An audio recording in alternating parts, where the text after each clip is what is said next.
প্রিয় শিক্ষার্থী বন্ধুরা, আশা করি সবাই ভালো আছো, সুস্থ আছো। আজ তোমাদের নতুন একটা টপিক নিয়ে এসেছি, যেটা হচ্ছে ভয়েস চেঞ্জ প্লাস টেন্স, দুইটাই একসঙ্গে করাবো। তো আশা করি পুরোটা দেখবে। ভিডিওটা পুরোটা দেখবে, স্লিপ করলে কিছু শিখতে পারবে না। দেখো, ভয়েস চেঞ্জ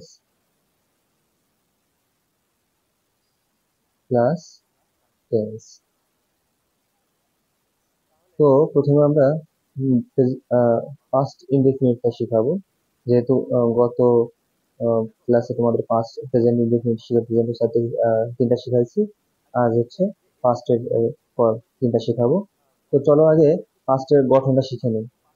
কারণ তুমি গঠনটা না শিখতে পারলে তুমি অবশ্যই বুঝতে পারবে না যে কোনটা পাস্ট টেন্স আর এর প্যাসিভটা কি হবে। সাবজেক্ট প্লাস বিটি প্লাস অবজেক্ট প্লাস বাকি অংশ, এটা হচ্ছে পাস্ট ইনডেফিনিটের গঠনটা। এখন যদি তোমাকে বলা হয় প্যাসিভ করো, তাহলে তুমি প্যাসিভটা কিভাবে করবে? প্রথমে অবজেক্ট আনবে, তারপরে অজ বা অয়ার প্লাস ভি3 প্লাস বাই প্লাস সাবজেক্টের অবজেক্ট। দেখো, সাবজেক্টের অবজেক্ট।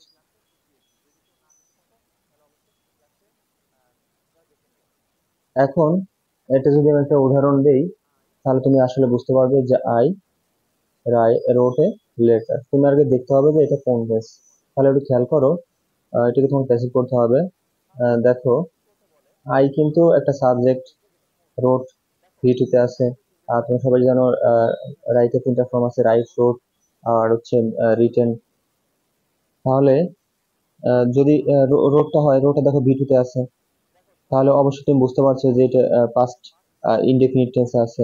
তাহলে পাস্ট ইনডেফিনিট থাকলে প্রথমে কি আনতে হবে? অবজেক্ট আনতে হবে। দেখো, ভার্বের পরেই কিন্তু একটা অবজেক্ট হয়। সাধারণত এটা সেন্টেন্স তিন ভাবে গঠিত হয়। ভিতরে তিনটা জিনিস থাকে, যেটা সাবজেক্ট, ভার্ব, অবজেক্ট।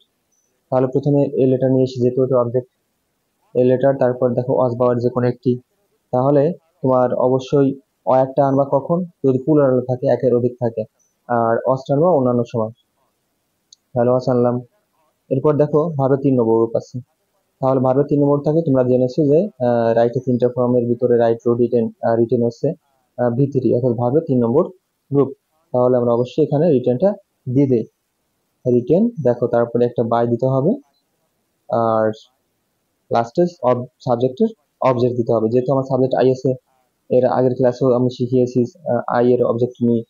তাহলে এখানে কি আমি ইউজ করব? মিটা ইউজ করে দেব। আশা করি বুঝতে পারছো। তুমি এইভাবে করতে পারলে আসলে সহজ হবে। তো পরবর্তীতে আমি চলে যাব পাস্ট কন্টিনিউয়াস টেন্সে। তাহলে দেখো, পাস্ট কন্টিনিউয়াস টেন্সের আগে তোমার গঠনটা শিখতে হবে। তাহলে তুমি প্যাসিভটা করতে পারবে। তাহলে চলো আগে আমরা গঠনটা লিখি। প্রথমে সাবজেক্ট থাকবে, প্লাস অজ বা ওয়ার যে কোনো একটা থাকবে, প্লাস ভিওনের সাথে আইএনজি, অর্থাৎ ভার্বের সাথে একটা আইএনজি যোগ করে থাকবে, আর প্লাস লাস্টে একটা অবজেক্ট থাকবে বাকি অংশ। তাহলে এটাকে যদি আমি প্যাসিভ গঠন করি, তাহলে প্রথমে আমার কি আনতে হবে? দেখো, যদি আমি প্যাসিভ করি, প্রথমে আমার আনতে হবে অবজেক্ট, অর্থাৎ শেষের অংশটা, প্লাস এই যে অজ বা ওয়ারটা আছে না, অজ বা ওয়ারের সঙ্গে যে কোনো একটার সঙ্গে তুমি একটা বিং যোগ করিয়ে দেবে। ঠিক আছে? অজ অবলিক ওয়ার এর সঙ্গে একটা বিং যোগ করবে। অজ দিলে অজ বিং, ওয়ার দিলে ওয়ার বিং। মনে রেখো, ওয়ারটা কখন হয়? ওয়ারটা হচ্ছে যদি একের অধিক হয়, তখনই ওয়ারটা হবে। তারপর ভি3 প্লাস বাই প্লাস সাবজেক্টের অবজেক্ট। আশা করি বুঝতে পারছো। এবার আমি যদি একটা উদাহরণ লিখি, তোমাদের এই যে উদাহরণটা, এইটাই একটু দেই, যে লিখি যে I am writing a letter. Sorry, এখানে একটু ভুল হয়ে গেছে, আই অ্যাম হবে না, ওইটা অস হবে। অ্যামটা তো প্রেজেন্ট কন্টিনিউয়াসের জন্য। হ্যাজ রাইটিং এ লেটার, এটা তোমাকে প্যাসিভ করতে বলো। তাহলে তুমি কি করবে? প্রথমে যেহেতু তুমি জেনে গেছো যে অবজেক্ট কোনটা, ভার্বের পরে যেটা থাকে সেটাই তাই অবজেক্ট হয়। তাহলে তুমি অবজেক্টের পরের অংশ আনবে, এ লেটারটা আনবে। ঠিক আছে? তাহলে তুমি টেন্সটা শিখতে পারছো কিনা দেখো। আই অস রাইটিং লেটার, টেন্সটা শেখার পরে সুন্দর করে তুমি ভার্বের পরেরটুকু আনবে, এ লেটারটা নিয়েছিলা, প্লাস ওয়াজ বাওয়ার যে কোনো একটা দিয়ে তার সঙ্গে বিং যোগ করতে হবে। আমি বললাম যে আর কখন বসাবা, যদি একের অধিক হয়। কিন্তু এ লেটার বলতে একটি চিঠি, এটা তো অজ হবে। অজের পর একটা বিং যোগ করলাম, প্লাস ভি3।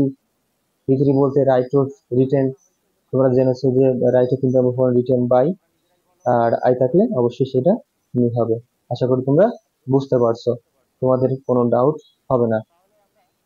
চলো পরবর্তীতে আমরা পাস্ট পারফেক্টে চলে যাই। আগে পাস্ট পারফেক্ট টেন্সের গঠনটা শিখি, কারণ পাস্ট পারফেক্ট টেন্সের গঠনটা শিখলে তখনই তুমি এটা করতে পারবে। তাহলে পাস্ট পারফেক্ট টেন্সের গঠনটা কি, এটা আমি তোমাদের লিখে দিচ্ছি। দেখো, প্রথমে তোমাদের কাজ করতে হবে, প্রথমে সাবজেক্ট। দেখো সাবজেক্ট, তারপরে হ্যাড প্লাস ভি3 প্লাস অবজেক্ট। এটা হচ্ছে পাস্ট পারফেক্টের একটা সাধারণ গঠন। পাস্ট পারফেক্ট কিন্তু আরো একটা গঠন আছে, বিফোর আফটারের একটা গঠন আছে, সেটা আসলে প্রযোজ্য না ভয়েসের জন্য। তাহলে এটা হচ্ছে পাস্ট পারফেক্টের গঠন। এটা যদি থাকে, তুমি প্যাসিভ কি করবা, প্রথমে অবজেক্ট আনতে হবে, প্লাস হ্যাড দিবা, হ্যাডের সঙ্গে একটা বিন যোগ করবা। সব ক্ষেত্রে এখানে অবজেক্ট যাই থাকুক, সিঙ্গুলার থাকুক, প্লুরাল থাকুক, একের অধিক থাকুক, যাই থাকুক না, তোমার এই হ্যাড বিনটাই আনতে হবে, এখানে কোনো অপশন নেই দ্বিতীয়। তারপরে ভি3 বাই সাবজেক্টের অবজেক্ট। দেখো, এখন আমি একটা উদাহরণ দেবো, উদাহরণ দিলে তোমরা আসলে বুঝতে পারবে। যেমন যদি উদাহরণ দিই, আই হ্যাড ডান ইট, এটাকে প্যাসিভ করতে হবে। তাহলে তোমার আগে টেন্সটা শিখতে হবে। দেখো, উপরে যে পাস্ট পারফেক্ট আছে, সেই পাস্ট পারফেক্টের সাথে মিলছে কিনা। তাহলে প্রথমে সাবজেক্টটা আছে, হ্যাঁ, দেখো ডু ডিড ডান, এটা প্রথমে একটু দেখিয়ে নিই।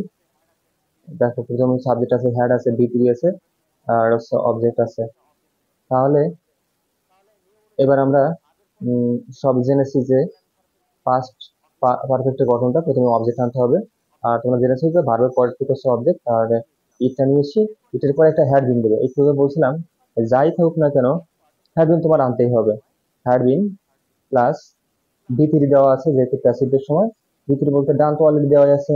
একটা সুন্দর ব্যাপার হচ্ছে, পাস্ট পারফেক্ট বলো, প্রেজেন্ট পারফেক্ট বলো, ফিউচার পারফেক্ট বলো, সবগুলোতে কিন্তু ভি3 দেওয়া থাকবে। এখানে তোমাকে এক্সট্রা ভাবা লাগবে না, আর তোমার হানাও লাগবে না, এখানে অলরেডি দেওয়া থাকবে, সেটা তুমি অলরেডি বসিয়ে দিবে।